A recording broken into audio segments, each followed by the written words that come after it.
This is Practice with Krista and Kayla, a podcast in which we talk about practice of various kinds.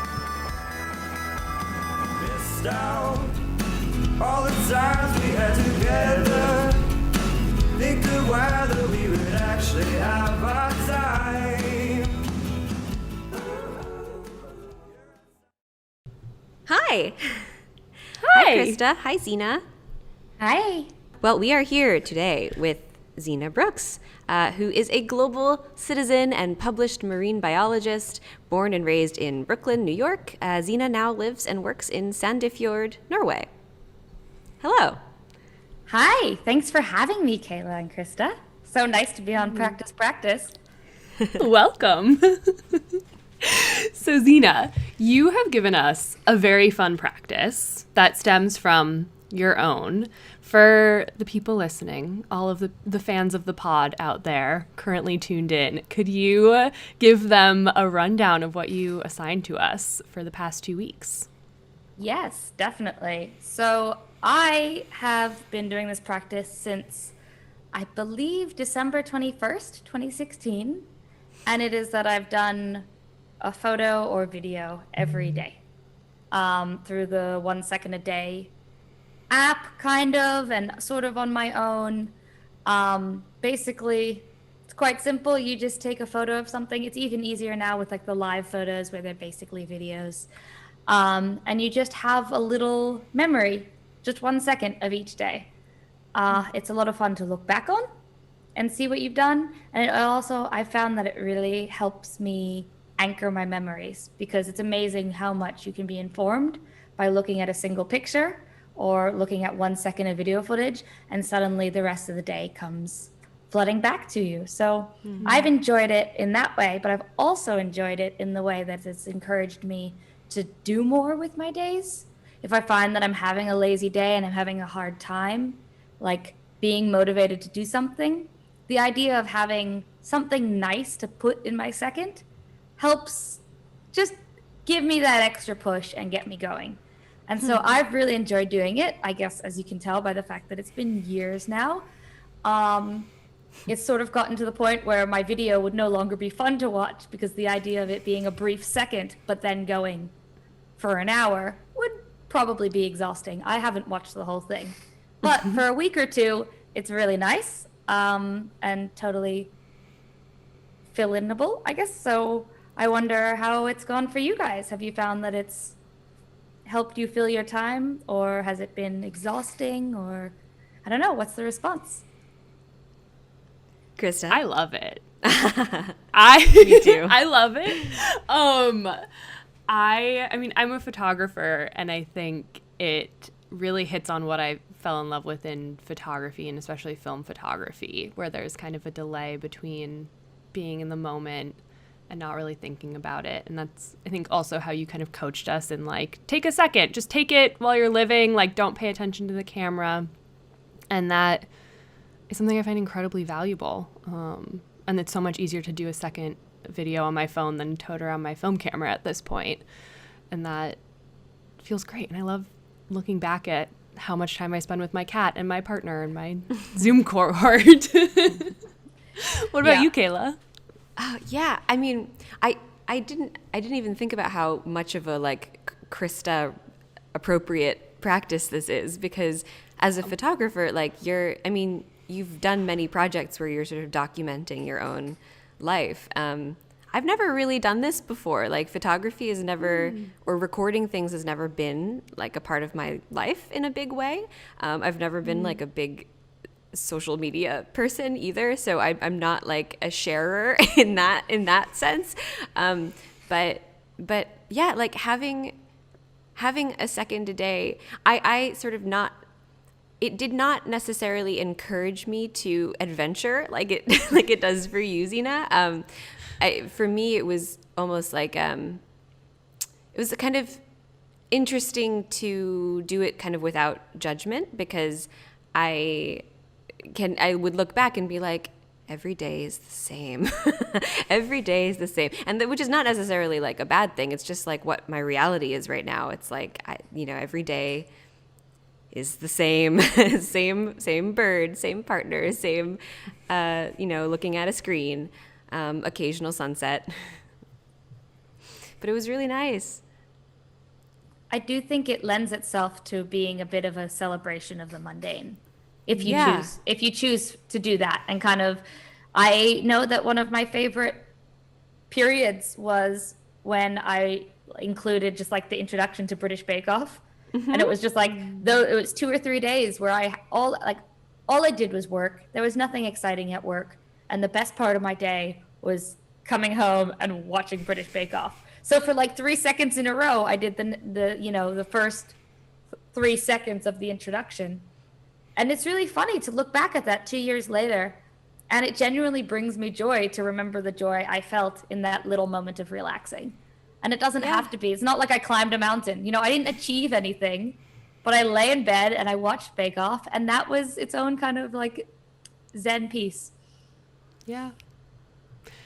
How did you, Xena, first start doing this? What spurred you to pick up such a big thing? My younger sister started, and I thought it was cool, and so then I copied her. Including the fact that I copied her by not wanting to pay for it and downloading the free version, which then turned out that it makes your videos lower quality and you can only export like 10 days at a time, which is something I didn't learn until I've been doing it for a year.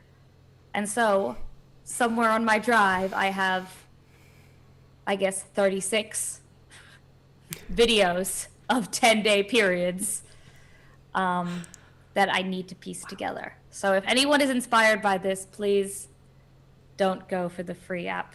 Either pay for the app or organize your own system to put them together.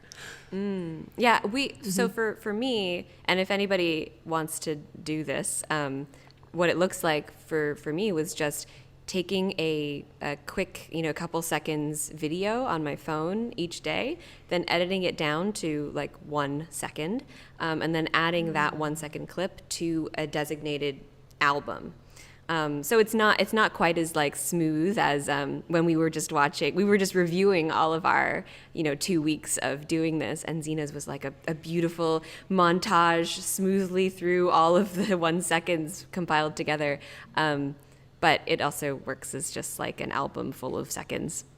Totally. And if you have commitment phobia, then there's nothing wrong with just starting even just by, taking a photo or a video. And once you're conscious of it, I feel like that's all you need to do. Because I go months without filling them into anything. I don't really rewatch them, but I know that they're there. And there's kind of something nice in knowing that if I need to look back at what I've done, I have that. And we all have that anyway, I guess, with our phones. But I like that there's the conscious decision to take a photo every day. And like you called it earlier, it's a celebration of the mundane. And that, I think, is what also makes it so special and so different from the other stuff on our camera roll. Yeah. Yeah. And you do it for yourself. Or at least I've done it for myself. I have no intention of sharing it on social media.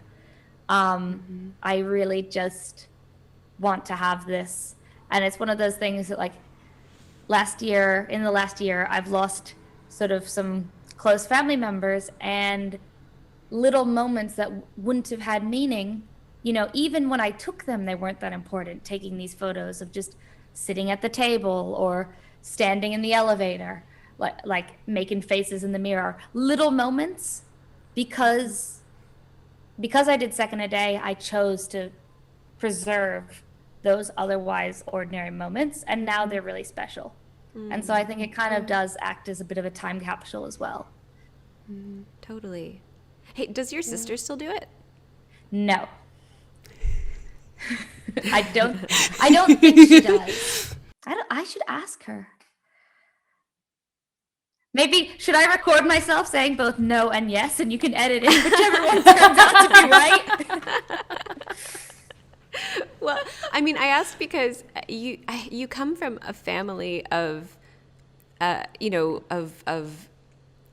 I think of your family as very strongly having rituals, and you specifically are such we talked about like gamification when we were, you know, prepping for this episode, and you're someone who, like, we chose to focus on this this 1 second a day practice that you've been doing for I don't know, what's 2021 minus 2016. That's a long ass time. But I mean, there are so many other practices that you do. Like you're a daily habit keeper. Is that a family thing, do you think? Yes and no. I think that we are very ritualistic in my family. We like patterns, but I think it's also because we expect a lot from ourselves, both individually and collectively. And so it's really nice to have structure to fit that into. And so just for a little background for all you listeners, I have been doing yoga every day since the start of the year. So it's like 4 months now. I've been doing Duolingo every day for 249 days as of today. And most nights when I'm with my family every night, and then just my partner and I some nights, we end the day by talking about the best thing that happened, the worst thing that happened, and a comment on the day. And I think that the yoga I was doing with my parents and my sister as well, one of my sisters, and the best worst comment is something that we did as a way to make sure that everyone got the opportunity to sort of share their day and just kind of build that bridge. Even when you're an angsty teenager and you don't want to talk to your parents, the rule was that people were allowed to ask you, and you kind of had to give them that much. You had to give them 3 moments of your day. And I think it's just that the structure helps us feel connected. Yeah, I mean, especially with, you know, your parents are your family's in the US, you're in Norway, and so you're making like an extra effort to stay connected with them. Yeah. As for gamification, I never had video games as a kid, so maybe I have really low standards for what's considered fun. You just turned everyday life into yeah. Yeah. So it's like, oh, I can give myself gold stars by taking a video every day. Great. This is fun. Like a little green owl tells me I'm doing a good job. Yes. So love a green owl. Well, I was talking to you, Xena, a couple of what is time these days? Your birthday was last weekend, and you were mentioning how the last couple of years you just happened to catch a fish on your birthday, right? Or at least your birthday weekend. Just during the year. Oh, okay. It was not as amazing as catching a fish on my birthday, but it was for the last few years I have caught exactly 1 trout each year. Wow. So I figure that is my allotment from the universe. A single trout. I love that. Yeah. Yeah, and you were like, well, I have to keep it going. That's true. Obviously. You need your streak. Yeah. I love streaks because I feel like then it doubles the sense of accomplishment, right? Like, yeah, I might feel accomplished for, studying a language for 5 minutes a day. But that in and of itself is nothing spectacular. But when you do that for a year straight, suddenly I feel like it gives it meaning. And it makes it feel like you've done something impressive, even though it's still only been 5 minutes a day. It's not that the act itself is any more interesting, but I feel like the dedication to it elevates it. And I really like that. Maybe that's all I can achieve. Maybe it's like I can just do this much, but if I do this much all the time, eventually I will have built myself a pyramid of some kind of success. You'll be fluent in another language. Yeah. Yeah. Interessant. Yeah. Sorry, that means like, isn't it true kind of thing in Norwegian, which was funnier in my head as someone who could translate it and a lot less funny for everyone who doesn't speak Norwegian. I I got halfway there. I knew it was a funny Norwegian thing. It translates to Swedish too. It's sane. That's sound of mind, right? Yeah. But I love that you're basically like creating the conditions for your own satisfaction, right? It's like you set up the rules and then you fulfill the rules, and that creates a great feeling of satisfaction and joy that you've accomplished the thing. And that seems to be really important to you. It definitely is. I think that it's really easy to overlook kind of rewards, I guess, right? Like they work with children, and they work with us too if we can open ourselves up to it. And the idea that you can feel success in something, particularly a difficult thing, like that, the success can be hard to find. And so, if you think about playing an instrument, right? If you tell yourself, I need to learn to play this piece perfectly, and you don't, then you might feel failure. But if you say, I'm going to play piano for 5 minutes every day, even if I don't feel like it, then that becomes doable. And so then I feel like success feels attainable. And so I'm not keeping myself out of it based off my skill level, but I'm putting myself in it based off my, showing up. Something I love about what I'm realizing about all of these practices that you do, Xena, it's not like about the end result goal, but rather like just the practice of doing it every day, even and not trying to like accomplish a certain number of pages or hitting level 1,000 proficiency in a thing. It's about like continued maintenance and doing, and that itself is the thing that you're striving towards. It's not about like what you get, it's about the journey and not the destination. that kind of thing. And that's like in my research and reading like wellness tips or whatever on the internet, like that, hearing you say that and hearing you describe this, I'm like, this is the key to kind of like happiness and like being healthy and treating your body well. And like, she's figured it out. You figured it out, Xena. All right, next problem solved. Refugee crisis, peace in the Middle East. What's on the table? Bring it on. And like doing it, I guess, to add on to that, you have the key, but like learning how your brain needs gamification to do it is really important. And like maybe that's not going to work for everyone, but it's like figuring out the specific way to get your brain excited about doing the practice every day. That's important. As you said that, also something occurred to me, which is that it feels a little bit like it reverses the relationship that we have with social media, or a lot of people have with social media, as a destructive force. Right? It's very easy to sit down, scroll through Instagram and think everyone else is traveling more, eating better food, having a better time. They're sitting in better weather. Like their life is better than mine in ways I can't control. And I feel like this sort of takes some of that power back. I can sit down and I also, I think you could also just scroll through your own Instagram, which I'll do from time to time, and just kind of be like, wow, I've done things. Especially during lockdown, I feel like it's nice to look through your travel photos and remember that you have traveled and you have left the house, But when when you're consciously choosing to remember each day, I feel like it's kind of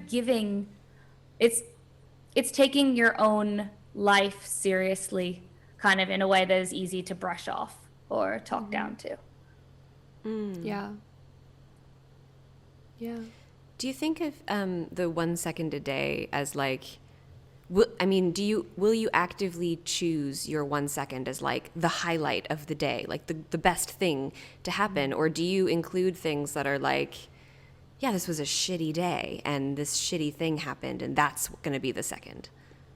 Usually it's the most significant thing of the day. So I generally I'm an optimistic person and I'm pretty happy and my life is very blessed. And so normally it's a good thing, or it's my cat, which is the best of things. The best. Truly. It's incredible. I take photos of her every day, regardless of the second of day, because every day she's cute in like a new way, or maybe the same way, but I just can't capture it. I will continue to try though. But if, for instance, like if I was carrying groceries in a paper bag and then as I got to my doorstep, the bottom of the bag completely went away and my fruit and vegetables were like rolling down the street, that's also the kind of thing I would pull out my phone and be like, yep, this is today. And it gives you, I guess, it almost gives you an audience to share that moment with, even if the audience is just your future self. Right? You're kind of like, this is shitty, but it's also funny, and I will be able to laugh back at it, you know, when I watch this 1 second of in the future. I feel like the way you just described that makes me think that this is also a way of like fostering a relationship with yourself and having a conversation with your future self and like being there for yourself when you have a shitty day, and instead of like going to your partner and being like, everything's terrible, you know that you like documented it for your future self to like commiserate with. Yeah. And then I guess your future self will look back on your past self and see the ways that you've grown. Right? Yeah. And so it'll make it a little bit easier to recognize the growth in yourself because you do have a record of who you were.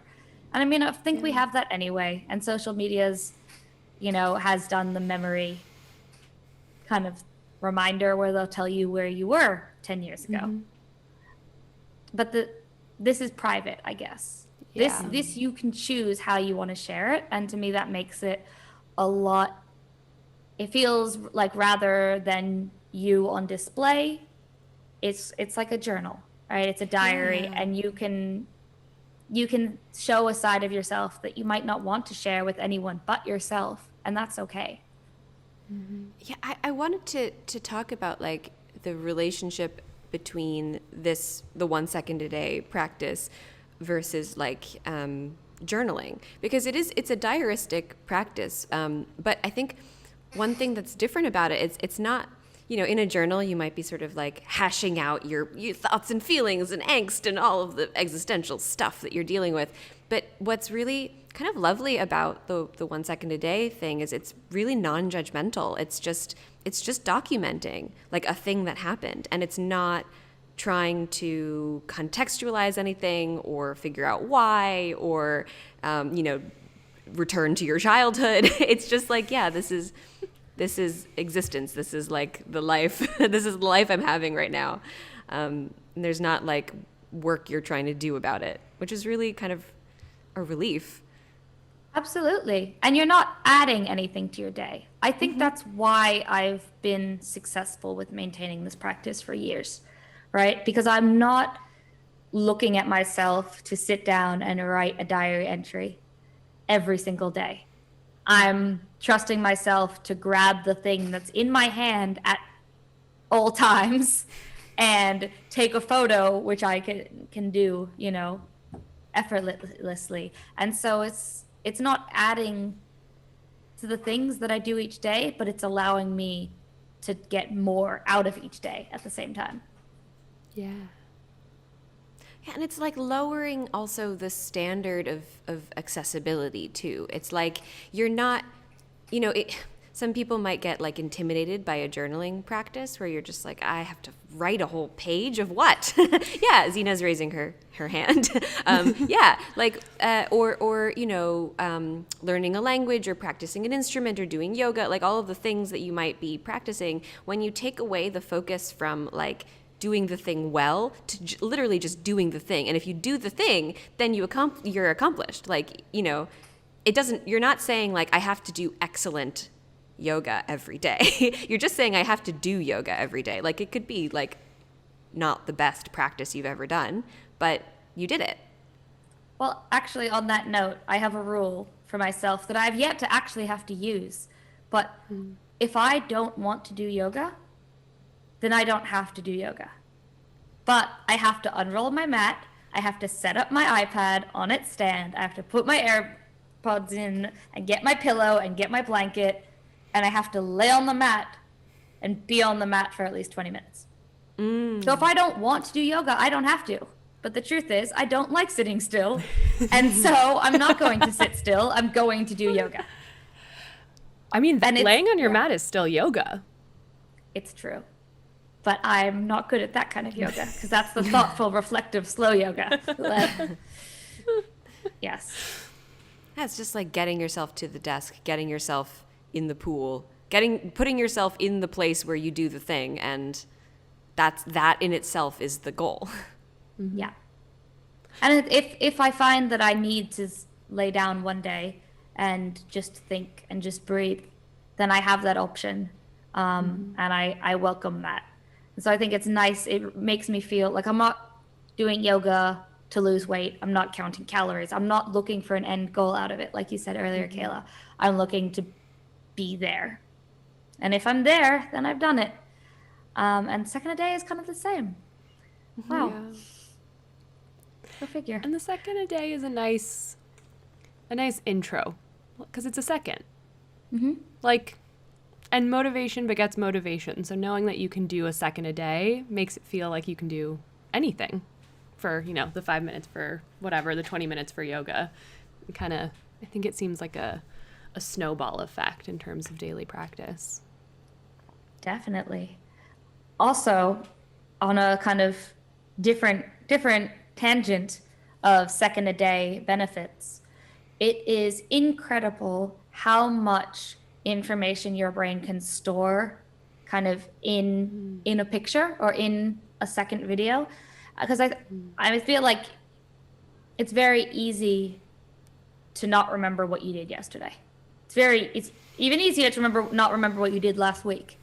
And 5 years ago, who knows what I was doing today 5 years ago. Yeah. And really, so I started it in December, knowing that I was going on a 8-month Euro trip the following spring.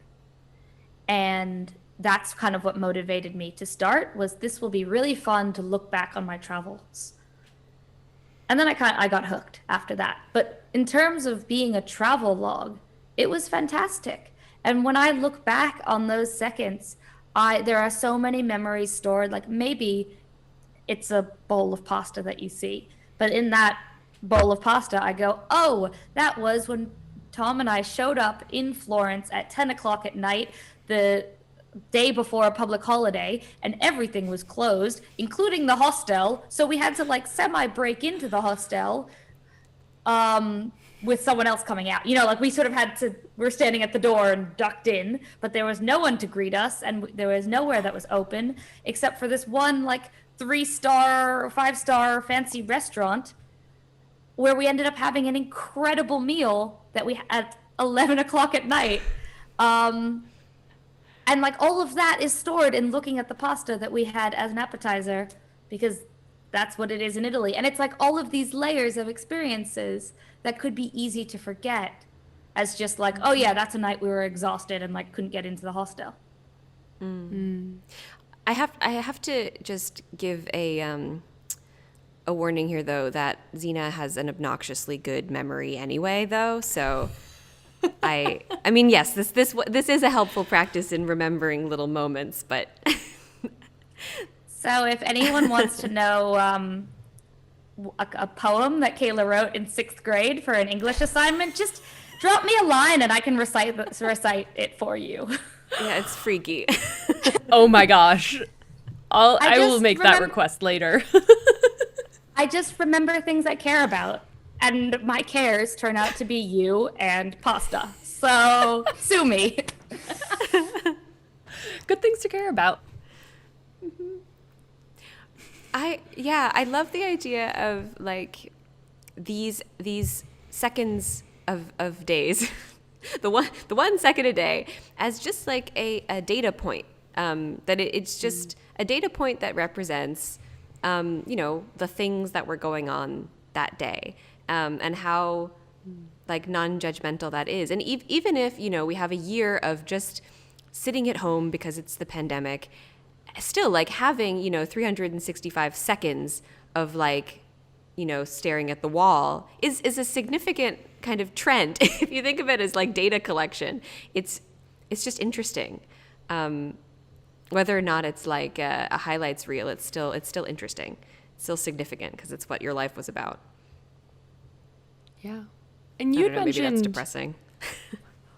well, I think the pandemic is a whole other bag of worms that is depressing and just is what it is. I don't Bag know. of worms. Bag of worms. But I love worms. I choose bag of worms over a pandemic any day.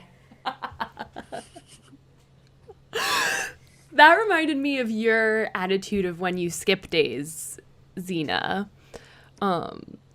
Could you tell us a little bit more about that?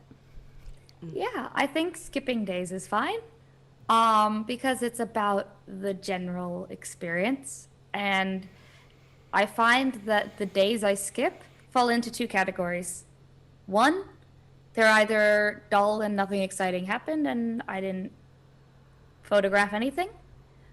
Or alternatively, they are absolutely fantastic.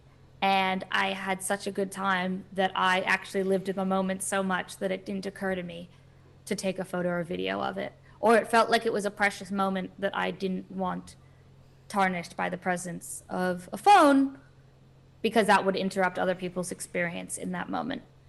And those are fine. Those, I think that there's a lot of beauty in that. And we spend so much time looking at our phones, looking at screens. And I know I spend quite a lot of time experiencing things through my phone, where I don't just watch. If we were driving down the road the other day and there were some deer in a field, it was quite exciting. There were like these 3 deer, and I was like, oh, look at them. And I immediately pulled up my phone, and then I watched the deer through the screen of my phone, through the window of my car. And it just felt like, why am I choosing to look at this flattened, pixelated version rather than just appreciate the fact that it's 3 deer? And the truth is, that's not such an exciting thing that I needed to film it. I didn't do anything with that footage. It wasn't going to be great nature photography. We were driving. There was nothing about that necessarily deserved to be preserved except for my enthusiasm. And my enthusiasm only needs to be a second. And then I can spend the next 5 seconds watching them with my own eyes and living in that moment.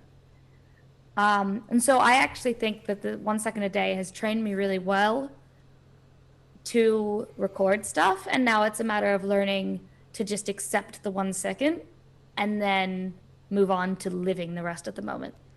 And Xena, you have kind of a rule about skipping days, right? I mean, is there sort of like a 1 day is okay, right? Yes. So 1 day is okay. 2 days is okay, but I don't let it get to 3 days if I can help it. I don't think there's been 3 days since I started that I've skipped, because that feels like then it's a pattern, right? You can have one outlier, you can have 2 outliers even. But once you have 3 days in a row, it's a pattern, and it feels like then I've kind of dropped the ball on it. And also then I'm disconnected from it, and I don't know that I want to be. And I don't know that the story, I guess, that they come together to tell would work as well if it didn't include something more or less every day. And it doesn't have to be a big something. Like maybe the story is that there's not much happening at that moment. And that's okay. Yeah. And then that's an exercise in appreciating the little things of, I had a cup of coffee. Or what do you do on those days? Do you do the wall? Do you record your plants? Do you have a go-to on a boring day for what you'll record? No, I don't. And I think it's because I don't know that I really have boring days. And I think it's because there's always something interesting to me. Like that. And I have the benefit of living in a place that's still relatively new to me. I've been in Sandefjord for a year. And I am still very much charmed by like the beautiful 150-year-old buildings around the cute squares with the flowers. And right now we have the flags in the park which they only put up for special occasions, and it's like a bit of a ceremony that the 3 people come and they hoist the flag simultaneously, and that sort of thing is still quite beautiful and exciting to me. Mm-hmm. And I don't know that I've been anywhere long enough to find that it gets mundane, at least since starting this. But I'm not worried about that. Well, I can also say I absolutely love food and cooking. And so I suppose if I haven't done anything social or anything environmental or, active in any way, then I've got an extremely cute cat and I've probably made some good food. And so either one of those is something I'm happy to revisit the memory of. It seems, it's almost like a kind of a sideways gratitude practice. Like you're finding something to, that brought you a little bit of joy, however small. That's, like celebrating the mundane without having to say it out loud. Something that you're recording is something you're privileging, right? You're like pointing it out as something special. I think that's definitely true. I think anything that you're choosing to preserve, you are treating it with the seriousness that it deserves to be preserved. Xena, you're coming from a science background as well. In addition to you're telling the story of one of the rituals that you did with your family growing up was whoever got to clear the dishes, or whoever cleared the dishes got to. Do you want to got to blow out the candles? Yeah. So we'd light candles at dinner once everyone sat down, or as people were sitting down, and then whoever cleared the last set of dishes also got to blow out the candles. That was a prize, So there's that. Like you're coming from, those kind of rituals, but you're also a scientist, and you have spent plenty of time collecting data. And I wonder if and how those things are related in the way that you approach your daily habits. I think that's an interesting question. I think that science is very ritualistic. It is about following a structure. It is about doing the same thing every time. If you are collecting samples in a different way, then your samples are useless. Or if you're preserving them in a different way, then they're not comparable. And so a lot of science is about the ability to replicate your actions and then also to replicate your mindset, because you want to approach, your different objects, right, that you're studying with the same mindset. And so I do think that ties in nicely. It complements a 1 second a day or a best worst comment sort of routine, because you're trying to apply your new data, which is your day, into the same format as everything else, which then kind of allows days to be comparable, I guess. That's what you do in science, right? Is that you want to treat all your data the same way so that you could take the result and compare the result between different days. And it's been through the same processing, so it is kind of on the same plane. I don't know that I do that with my days, though. I guess there's a general feeling that you would walk away from, which might sort of be your average. But I don't know if I quantify them. Well, I think you do. I'm going to assert, well, not that you're quantifying your days, but I see in the way that you and this is me sort of deciding what to think about what you do. Absolutely. Project your interpretation on me, too.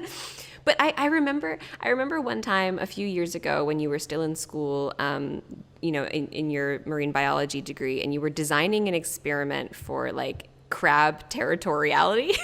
Yes. Do you remember this? And Yeah. you were talking about it because there were just so many variables that you were trying to juggle, right? And I kind of think of from an art background, fluxus type performance art, I think follows a similar kind of, you're establishing rules for a performance, or in your case, establishing rules for an experiment. And in the same way, I feel like you establish like rules for your habits or rules for, satisfying your goals or your practices. And these all have like a similar, maybe I'm making connections where there aren't any and you can disagree, but I feel like, once there are rules, something becomes a game, and that's kind of the crux of it. Yeah, I think that's spot on. I do think that there are a lot of, I'm very into rules and structure.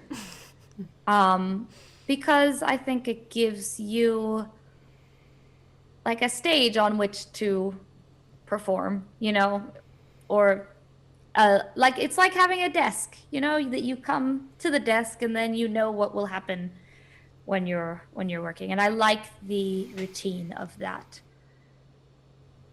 It's like a container. So, yeah, I guess it does. I tend also to compartmentalize things, not necessarily in a bad way. I'm learning how to compartmentalize my job into working hours, which has been one of the incredible things about living in Norway, is that when you are on vacation, people don't expect you to do work. And when it's 10 o'clock at night, people don't expect you to do work. And that has been hard for me to get adjusted to, coming from sort of an American working mindset where I was really married to my previous job and I absolutely loved it. And so it came from passion, but it's also incredible how good you can feel when you are able to step away from something, for instance, work, and then step into something else, for instance, vacation. And I like having the clear boundaries. And I think that it does come in some ways from that matches right with my love of science and my love of structure and my love of routine. But it's not about having every day be the same. It's just about, I guess, questioning every day with the same questions, or filming it with the same lens. Yeah, it's all framing. Can I give you a fun crab fact? Please. Yes. So, okay. Well, first of all, fun crab fact is that they so they will take bits of sand and compact it into a hard ball that sits within them. They then swallow it and it sits within them, and that acts as a point. That reacts with gravity to show them directionality, right? Because it can be hard to tell what directions are in the ocean. When you're underwater, if you get turned around and you don't know up is up, it can be hard to know that up is up. And so crabs and prawns and shrimps and things will have this little ball that acts as their kind of like a level. And they did experiments where instead of giving them sand, they gave them little bits of magnetic metal, and then they reacted to magnetic waves instead of gravity, and they could use a magnet to make the crab think it was upside down, and it would like try to flip itself over because according to its inner compass, it was upside down. Whoa. Crabs are so cool. Crabs are so cool. Yes. Wow. Crabs are the ultimate beach body. That's my. We should have just brought Xena on to just tell us facts. What other facts do you know? Xena knows a lot of things. Yeah. They're all very interesting. Yeah. I can also say about that experiment that you brought up earlier, Kayla, that what I found was young male crabs would fight over anything. There was one rock, and I tried putting 2 small crabs in, big crabs and small crabs, and then 2 big crabs, and trying to see if size made a difference on if they would fight and see who got there first. So then it was like a small one gets there first, but a big crab is then put in the tank, and the crabs want the rock. So then the small crab would move out of the way and give the big crab the rock because the big crab is much bigger. And it knows it can't fight it. So when there were two crabs that were both male and both small, they always fought. But when one was bigger than the other, the big one got the rock. When there were female crabs and they were pregnant, they would always fight no matter what, even if there was no rock in there at all, or if there were two rocks, they would still fight each other because they were actually the most aggressive I could find. So, Wow. what I'm saying is, if we happen to ever bitches find be ourselves crazy is what you're pregnant, saying. I hope there's rocks for all of us. Yes. See, this is a game. I feel like, is science just gaming? Science is a game. Oh my gosh, it Whoa. is. It's like you have to perform the tasks, and then the prize you get is information about the world, which you then use to like learn more stuff about the world. Yeah, but you're also making a Wow. game for the crabs. Like you're the game master, and you're creating a contest for the crabs just to see what happens. Just to see. Yeah. What if Oh, what if the rules are this? Disclaimer, the crabs were all fine except for the ones that then ate each other in the tank, but that I had no control over, and that's a totally normal crab thing to do. And that during my experiment portion, no crabs were actually harmed. I didn't know crabs ate each other. Oh yeah, crabs will eat each other. I had one of my classmates came back to their tank to find a single crab when they had left like 30 crabs. Ah, the winner of the melee. And they were really disappointed because it's really hard to then perform an experiment with a single crab. Did the single Yeah. crab get really big? Did it have a belly that how did it fit 30 crabs inside of the single crab? I think it wasn't just about eating. I think it was also about just killing the other Murder. crab. I think it was just It's just the love of the territorial. game. Just loves to kill. Yes.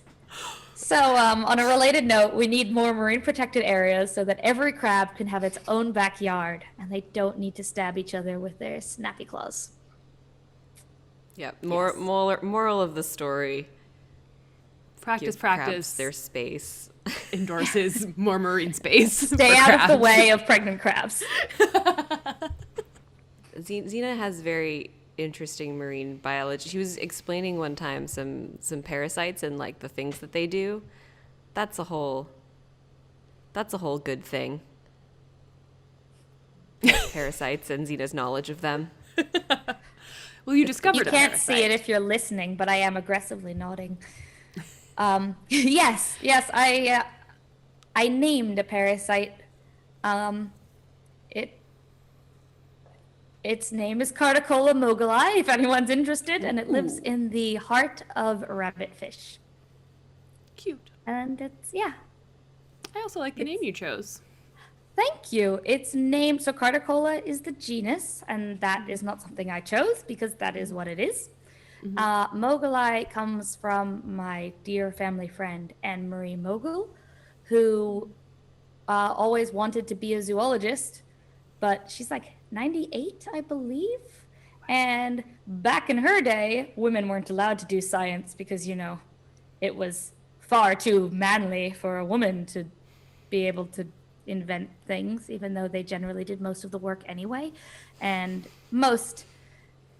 it seems that most scientific breakthroughs can be traced back to a woman. But she wasn't allowed to do zoology, and yet she collected lots of books and magazines and things throughout her life because she was passionate. And when she met me when I was about 5, we discovered that we were both very interested in marine biology and zoology. And so she would regularly drop off like these National Geographics from the 70s or like collages she'd made of, you know, sea sponges or whatever interesting things she'd done. And so when I discovered a parasite, it seemed like, you know, maybe it's something she would have done had she had the opportunity. And so I named it after her, and she was very excited about that. And I did offer to name it after my mother, and she said, no way. She didn't want a parasite. I think my kind of takeaway from trying on a Xena practice, and talking to you about your, gamification tendencies. I think if I could wrap it up in a nice little bow, just approaching habits and things that you want to accomplish in life, whether it's like learning a language or getting into an exercise routine or whatever, gamifying it by creating rules around it, like a science experiment. If you create the conditions for the practice itself to be the rewarding thing, then it's so much easier and so much more joyful than. Well, I shouldn't be comparing it to a thing, but it's easy and joyful. I think it's achievable. I think that's spot on, right? The key is that it's not the thing you're trying to achieve is not something you can achieve in a day. And so instead of focusing on trying to match this goal that you're currently incapable of doing because it's impossible, because you can't learn a language in a day, or you can't, I don't know, learn a masterpiece on an instrument, or paint a masterpiece, or do anything without the practice that leads up to it. And so it's about just letting the reward come from partaking in the activity, and it doesn't focus on the final project or product, which is good because it means I think you can achieve bigger things overall, but it also means you're not limited. At the start of the pandemic, I started weaving, and I had a goal to try weaving something, and then I did, and I was finished, and I haven't gotten back into it, even though I really enjoyed it. And I think part of that was because it wasn't that I said, every day I'm going to weave for 5 minutes. It was that I said, I want to weave this one thing that I've designed in my head. And then I brought that thing to life, and it kind of felt like the experience was over. The problem with life skills is that they're never over. And so if you can just get the joy out of the activity, then I feel like it has the ability to stick. And clearly this has. I've done it for 5 years. And I think I'm better for it. I've done Duolingo for almost a year, and I know I'm better for it. I've done yoga for 3 months, and I know I'm better for it. And it's not product oriented so much as process oriented. And I think that's like the major shift in the way that you, Xena, think about habits and skill development, is that it's not like product and goal oriented. It's in the constructed, the boundaries of the experiment that you've set up, that creates the game. And it also, I don't know if this is something that you find, but like for me, I think that there's a constant sort of pervasive guilt for me about like the things I could be doing, right? Like why do 5 minutes of drawing when I know that I'm capable of doing 8 hours of intensive drawing? And then it becomes this kind of all or nothing thinking, right? But if you're giving yourself the conditions of like, I'm going to do 5 minutes of drawing a day, then once you've hit the 5 minutes, it's like, success, hooray, done. And if I want to do an additional 7 hours and 55 minutes of drawing, then great. But I'm not now like shaming myself for not doing the thing I know I could, because I've hit the mark that I've established for the day. And if you set that mark to like 1 second a day, that's true. a really nice, it's easy. It is the most basic unit of developing a habit. Yeah. So you choose every day to commit 1 second to film. And that gives you a measurement, because how many seconds do you have in your day, right? And if you choose to have it encourage you to be motivated to make the most of every second, then you can do that. Or if you choose to have that second be about stillness, then that's okay. It's a gateway habit. It's a gateway habit. Yes. Yes! We love gateway habits. I feel like you guys just said that very eloquently and perfectly, and we can like end it on that. I'm like, I have nothing to add. Thanks again, Xena, for joining us and for introducing us to your 1 second a day habit and your way of thinking about things. Thanks so much for listening, and see you next time on Practice with Krista and Kayla.